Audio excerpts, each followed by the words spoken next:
What's up mga kasipag, magandang umaga. Ngayon nga pala ay gumising ako ng maaga dahil magsusundo tayo dito sa NAIA Terminal 3 para sunduin yung aking pamangkin galing ng Korea. Kaya tara guys, samahan nyo kami.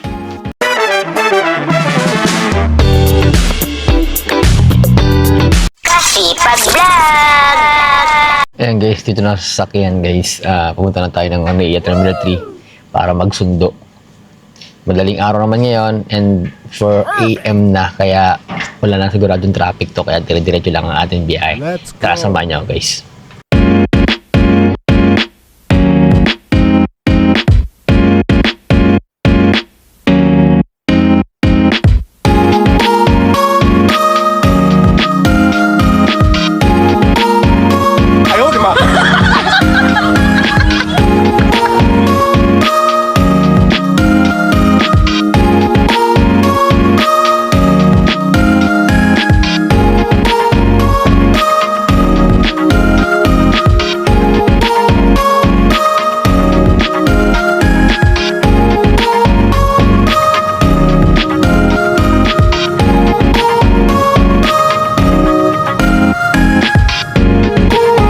At dito nga, dito na kami sa may arrival dito sa NAIA Terminal 3 para pick upin yung pamangkin ko. At saktong dating natin, nandito na nga yung pamangkin ko, nag-aantay at kaya tara, sakay na natin ang kanyang mga bagahe.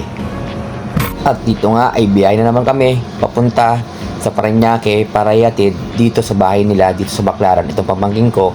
At pagtapos niyan, balik na naman tayo, papunta naman uli ng Muntinlupa area. Ayan guys, pabalik na kami ng Muntinlupa kasi nayatid na namin si Cathy dun sa bahay namin sa Parañaque. Yeah, eto guys, bumili lang ako ng gamot dito sa Mercury Drugs kasi medyo parang sumakit yung ulo ko kasi wala parang tulog. Pero mabilis lang naman yan.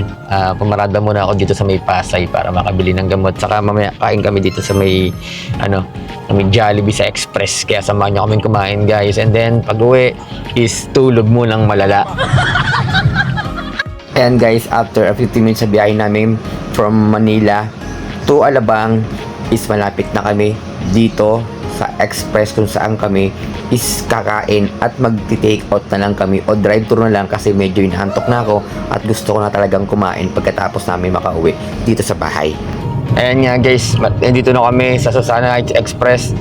Ayan, kakain muna kami pero hindi na kami magda-dine in. Take out na lang yung gagawin namin and then drive-thru para diretso, kain na lang sa bahay. Then, puro na lang kami dito sa may Susana.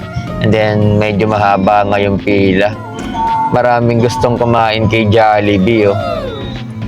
Pero siguro mga 15 minutes is makukuha rin namin yung order namin. And then, diretso na ulit kami pauwi. And then, tulog. Guys, sa wakas nga ay nakabalik na kami dito sa bahay. Galing kami ng NAIA Terminal 3 at nakapag-atid na rin kami. Kaya eto, tutulog time na tayo.